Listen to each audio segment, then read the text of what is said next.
This is the Huawei P50 Non Pro. It's pretty much the same as the flagship except for a few differences like having a slightly different camera configuration. The screen is flat OLED and 90Hz instead of curved OLED and 120Hz, and the frame is made of plastic instead of metal. However, still touting some of the most impressive camera specs on the market, I'm wondering if the Huawei P50 is offering enough, especially at its slightly lower price point compared to the Pro, to make me ignore the fact that it still doesn't have access to Google mobile services. Let's get cracking.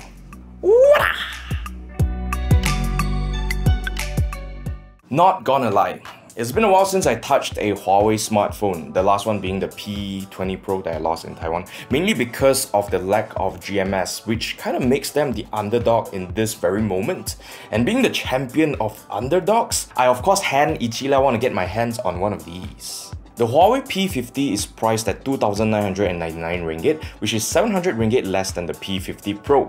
In terms of aesthetics, it's very simple and sleek with rounded corners and edges with a subtle camera bump that's actually split between two circles. The glass back has a nice matte finish that catches light in an interesting way and comes in three different colors: the cocoa gold right here, a pearl white, and also golden black. And like I mentioned before, it also has a plastic frame instead of metal, but overall it looks very nice. And being Chinese, of course I like this 18-karat gold color lah. And I also prefer a flat screen instead of curved because of how much better they work with screen protectors, especially when you use a very firm and tight case from behind.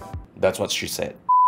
Jokes aside, the build quality is great and it also feels quite premium in your hands with a little bit of heft. Also, that IP68 rating is definitely appreciated, especially for you guys, not me, whose phones like to take an occasional swim under the hot Malaysian sun.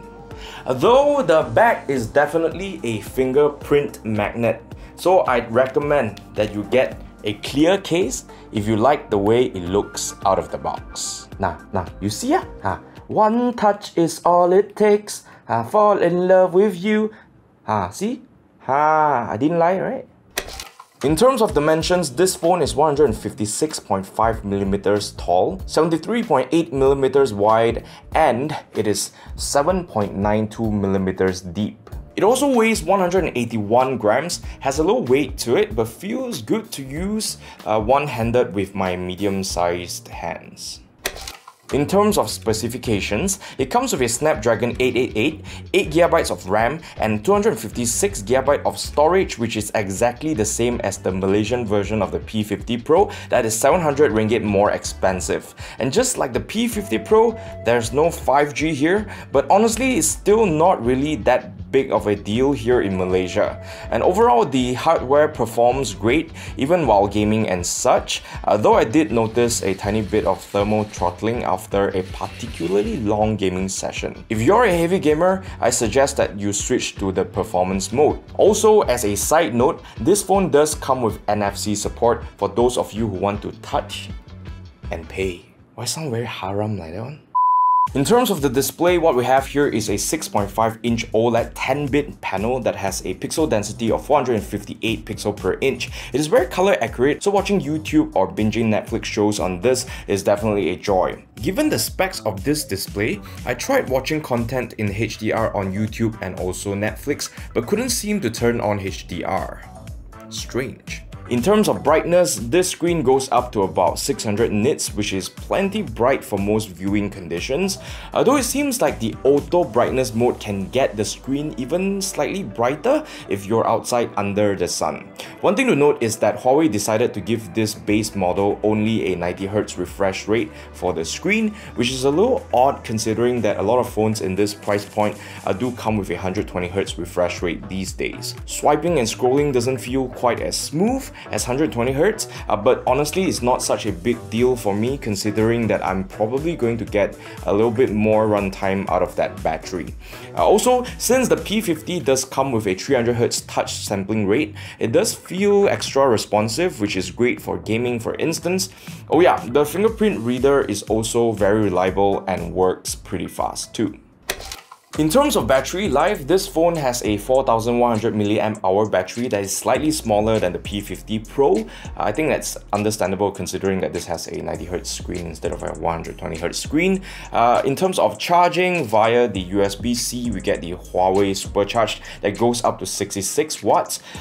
It will get this phone to full in about 50 to 60 minutes, though there's no wireless charging here, unlike the Pro. So that could be a bummer if you've just bought a ton of wireless chargers for every single room of your house and also the office. I might have gone a little overboard there. Now let's talk about the UI. Ignoring the fact that this phone does not have GMS support, which to be honest took a little getting used to, the P50's EMU OS is actually pretty simple and good looking with nice animations and a rather cohesive looking app theming. If you're a Huawei user, you can enjoy their ecosystem and apps, and I'm not going to dive too deep into it since it's already been covered pretty much to death from Huawei haters and fanboys alike, but I would say that you should be able to navigate the lack of GMS support with no major issues. Though I must say that I would have appreciated it if they didn't load the default home screen with so many suggestion folders and app shortcuts, which I initially thought were, bloatware. So that would have cleaned up the UI quite a bit out of the box. Now let's address the elephant in the room. The cameras. Now the P50 comes with 3 rear cameras, a 50MP true chroma camera, a 13MP ultra wide angle camera, and a 12MP telephoto camera. Compared to the P50 Pro, the only differences here are the lower spec telephoto camera and the lack of that mono camera. As a content creator, I rarely found myself missing any of those things when I'm out and about shooting photos and videos, especially when it comes to telephoto, which I think is overly hyped, to be honest. I think that it's a lot less utilized than you would think on a day-to-day basis, since it usually results in a poorer image quality compared to the other cameras. A 10x zoom is more than enough in my opinion, though the P50's 5x is probably as far as I would take it. The P50 also comes with a few different modes for you to play around with. There's of course photo, video, and pro modes that work as you would expect. Then there's the aperture mode, which allows you to basically tweak the depth of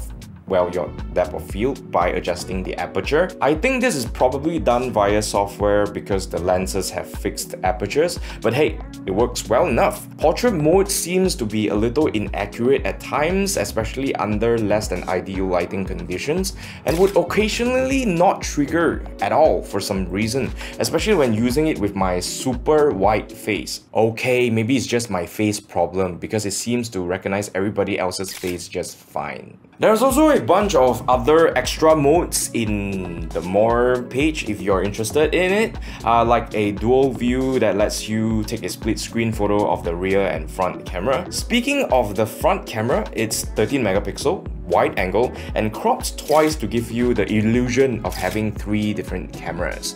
Pretty decent to be honest, and even works in portrait if you need to beautify your face. If you got face problem, I definitely don't have. Shut up. To demonstrate the capability of the cameras on this phone, here's a bunch of other photos that we took.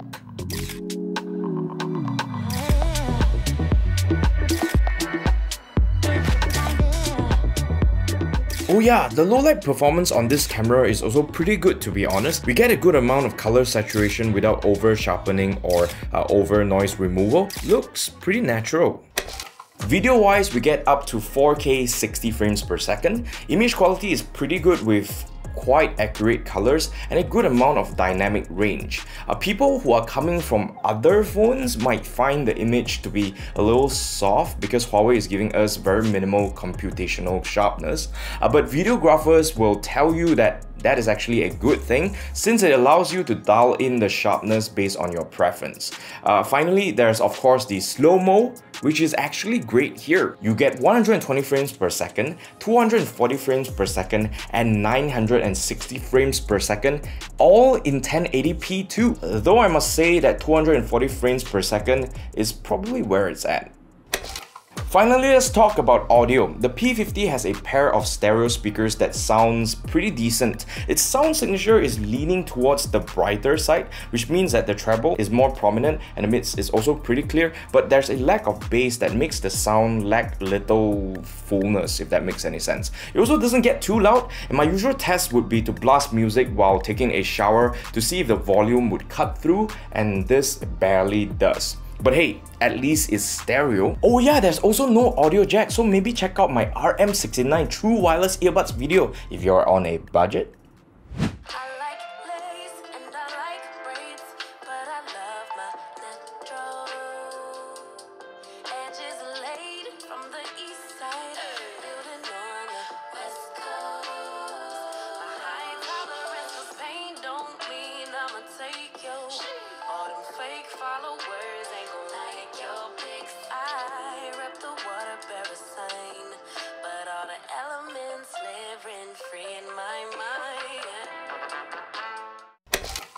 To recap, here are the pros, myths, and cons of the Huawei P50.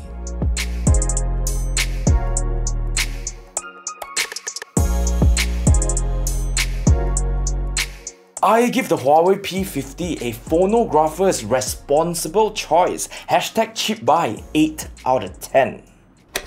Now, I initially wanted to give this phone a 7 out of 10 because of the lack of GMS, which could be a bothersome thing for someone like me who are used to the interface and UI of a lot of the Google apps like Map, Drive, Sheet, Doc, or Calendar for day-to-day use. And then again, I needed to remind myself that a tech-savvy bangsawan like Limbat is probably a tiny minority. For most people, what Huawei offers software-wise is probably more than enough, so I bumped it up to a 7.5. On top of that, the fact that it can do 90% of what the P50 Pro does at 700 ringgit cheaper bumped it up to an 8 for me. Look, the hardware is the same, the main rear cameras are the same, the screen size is similar and also performs the same except for like the lower refresh rate lah. Even the design is pretty much the same. And that's everything I have to say about the Huawei P50. If you thought this video is awesome, don't forget to like and share. Leave a comment down below to let me know what you actually think about Huawei these days now that they don't have GMS. Do you care? Do you not care? Do you want to care but don't care? Or do you want to care but you cannot afford to care? Don't forget to subscribe and hit the notification bell to not miss out on more content with my face on it on this channel, and hopefully other people's face on it in the future as well, because I'm a little bit tired and getting old. Also follow us on Facebook, Instagram, and also TikTok, because these days I'm getting on with the Gen Zs. And I will see you in the next one after the comment section. For this week's comment section, we have the Corsair MP600, and this one is for 5 reasons why you need a PCI Gen 4 SSD. Firstly, YouTube, Dragster says don't buy Gen 4 SSD, his one just died today, he bought it last year. How you use bro? But jokes aside, SSDs lah, HDD lah, can die one, okay, that's just normal. How it died, we don't know, it's just blanket statement, don't buy it because your one died after buying this year. Then you tell people, hey, don't buy a kuching because mine just died this year. Din Haziz says that it's been debunked that Gen 3 drive are not the bottleneck of PC game load times. Here's the thing, I'm not saying that it's bottlenecked right now. I'm saying that it's more future proof in case games start using, bigger texture files and stuff, and we're gaming in 8K. I don't know when, could be the next GPU coming out, now you're gaming in 8K, and your texture files are much bigger. It could be a problem then. Right now, maybe not, but you see PCI Gen 5 is already out. So it would be safe to say that soon PCI Gen 4 speeds will be saturated, or Gen 3 will be saturated, that people have moved to Gen 4. So I'm saying more future proof. And also, some consoles like the PS5 only use PCI Gen 4 drives. Probably for those exact same reasons. Flea M Wing says, yes, PCI Gen 4 SSDs are great, but they are more expensive and stuff like that. Yeah, it's normal, right? Every time when there's a new standard of whatever is out, and then the older one is still circulating, like when we got, like now we have DDR5 memory, DDR4 memory is cheaper than DDR5 memory, so you can say that DDR5 memory is not worth it and stuff like that. But the truth is, there's always that early adopters cost when it comes to all this new tech. So if you are a bangsawan like me and you have money to spend, and if you, well, can swing it, just buy the best stuff lah. It doesn't matter anyways.